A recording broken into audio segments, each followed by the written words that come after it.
آج ہم جانیں گے حضرت محمد صلی اللہ تعالیٰ علیہ وسلم پر پہلی وحی کا نزول حضرت عائشہ رضی اللہ تعالیٰ عنہ کی زبانی۔ حضرت عائشہ رضی اللہ تعالیٰ عنہ فرماتی ہیں کہ رسول اللہ صلی اللہ تعالیٰ علیہ وسلم پر وحی کی ابتدا نیند میں اچھے خواب سے ہوئی۔ آپ صلی اللہ علیہ وسلم جو بھی خواب دیکھتے تھے وہ سپیدہ صبح کی طرح نمودار ہوتا تھا۔ آپ صلی اللہ علیہ وسلم کو تنہائی محبوب ہو گئی، چنانچہ آپ صلی اللہ علیہ وسلم غار حرا میں خلوت اختیار فرماتے اور کئی رات گھر تشریف لائے بغیر مصروف عبادت رہتے۔ اس کے لیے آپ صلی اللہ علیہ وسلم توشہ لے کر جاتے تھے، پھر توشہ ختم ہونے پر حضرت خدیجہ رضی اللہ تعالی عنہا کے پاس واپس آتے اور تقریباً اتنے ہی دنوں کے لیے پھر توشہ لے جاتے، یہاں تک کہ آپ صلی اللہ علیہ وسلم کے پاس حق آیا اور آپ صلی اللہ علیہ وسلم غار حرا میں ہی تھے، یعنی آپ صلی اللہ علیہ وسلم کے پاس فرشتہ آیا اور اس نے کہا پڑھو۔ آپ صلی اللہ علیہ وسلم نے فرمایا میں پڑھا ہوا نہیں ہوں۔ آپ صلی اللہ علیہ وسلم فرماتے ہیں کہ اس پر اس نے مجھے پکڑ کر اس زور سے دبایا کہ میری قوت نچوڑ دی، پھر چھوڑ کر کہا پڑھو۔ میں نے پھر کہا میں پڑھا ہوا نہیں ہوں۔ اس نے دوبارہ پکڑ کر دبوچا، پھر چھوڑ کر کہا پڑھو۔ میں نے پھر کہا میں پڑھا ہوا نہیں ہوں۔ اس نے تیسری بار پکڑ کر دبوچا، پھر چھوڑ کر کہا پڑھو اپنے رب کے نام سے جس نے پیدا کیا، انسان کو لوتھڑے سے پیدا کیا، پڑھو اور تمہارا رب نہایت کریم ہے۔ یہ آیتیں علم الانسان ما لم یعلم تک نازل ہوئی تھیں۔ ان آیات کے ساتھ رسول اللہ صلی اللہ علیہ وسلم پلٹے۔ آپ صلی اللہ علیہ وسلم کا دل دھک دھک کر رہا تھا۔ حضرت خدیجہ رضی اللہ تعالی عنہا کے پاس آپ تشریف لائے اور فرمایا مجھے چادر اڑاؤ، مجھے چادر اڑاؤ۔ انہوں نے آپ کو چادر اڑائی، یہاں تک کہ خوف جاتا رہا۔ اس کے بعد آپ صلی اللہ علیہ وسلم نے حضرت خدیجہ رضی اللہ تعالی عنہا کو واقعے کی اطلاع دیتے ہوئے فرمایا یہ مجھے کیا ہو گیا؟ مجھے تو اپنی جان کا ڈر لگتا ہے۔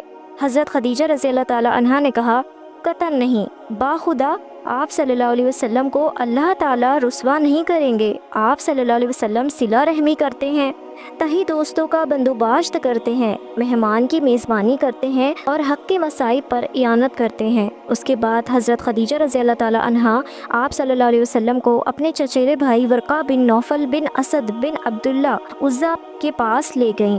ورقہ دور جاہلیت میں عیسائی ہو گئے تھے اور عبرانی میں لکھنا جانتے تھے، چنانچہ عبرانی زبان میں حسب توفیق الہی انجیل لکھتے تھے۔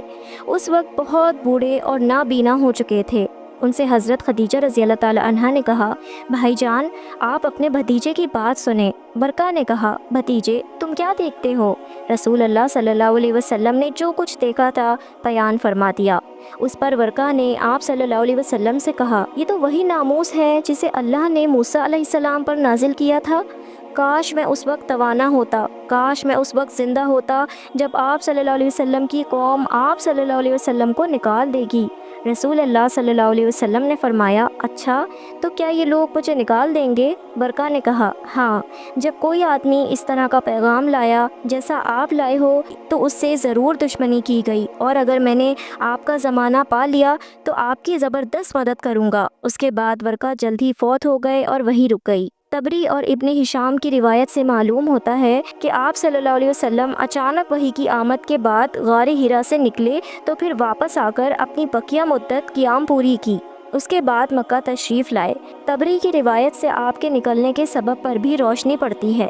روایت یہ ہے رسول اللہ صلی اللہ علیہ وسلم نے وحی کی آمد کا تذکرہ کرتے ہوئے فرمایا اللہ کی مخلوق میں شاعر اور پاگل سے بڑھ کر میرے نزدیک کوئی قابل نفرت نہ تھا۔ میں شدت نفرت سے ان کی طرف دیکھنے کی تاب نہ رکھتا تھا۔ اب جو وحی آئی تو میں نے اپنے جی میں کہا میرے بارے میں قریش ایسی باتیں کہہ سکیں گے، میں پہاڑ کی چوٹی پر جا رہا ہوں، وہاں سے اپنے آپ کو نیچے لڑکا دوں گا اور اپنا خاتمہ کر لوں گا اور ہمیشہ کے لیے راحت پا جاؤں گا۔ آپ صلی اللہ علیہ وسلم فرماتے ہیں کہ میں یہی سوچ کر نکلا، جب بیچ پہاڑ پر پہنچا تو آسمان سے ایک آواز سنائی دی اے محمد صلی اللہ تعالیٰ علیہ وسلم تم اللہ کے رسول ہو اور میں جبریل ہوں۔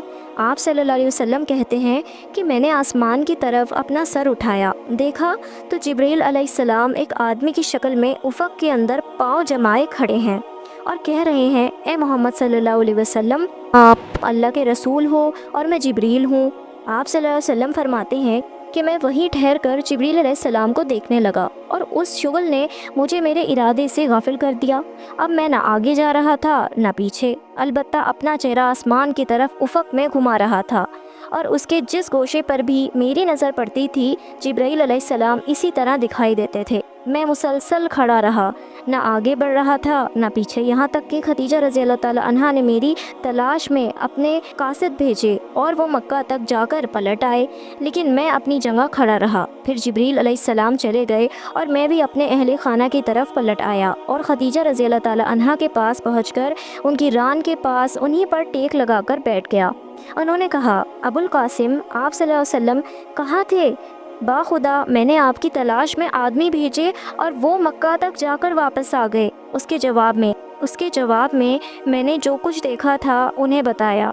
انہوں نے کہا، چچا کے بیٹے، آپ خوش ہو جائیے اور آپ ثابت قدم رہیے، اس ذات کی قسم جس کے قبضے میں میری جان ہے، میں امید کرتی ہوں کہ آپ صلی اللہ علیہ وسلم اس امت کے نبی ہوں گے۔ اس کے بعد وہ ورقہ بن نوفل کے پاس گئیں، انہیں ماجرا سنایا۔ انہوں نے کہا، قدوس قدوس، اس ذات کی قسم جس کے ہاتھ میں ورقہ کی جان ہے، ان کے پاس وہی ناموس سے اکبر آیا جو موسیٰ علیہ السلام کے پاس آیا کرتا تھا۔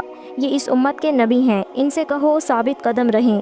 اس کے بعد حضرت خدیجہ رضی اللہ تعالی عنہا نے واپس آ کر آپ صلی اللہ علیہ وسلم کو ورقہ کی بات بتائی۔ پھر جب رسول اللہ صلی اللہ علیہ وسلم نے حرا میں اپنا قیام پورا کر لیا اور مکہ تشریف لائے تو آپ صلی اللہ علیہ وسلم نے ورقہ سے ملاقات کی اور آپ صلی اللہ علیہ وسلم کی زبانی تفصیلات سن کر کہا، اس ذات کی قسم جس کے ہاتھ میں میری جان ہے، آپ صلی اللہ علیہ وسلم اس امت کے نبی ہیں۔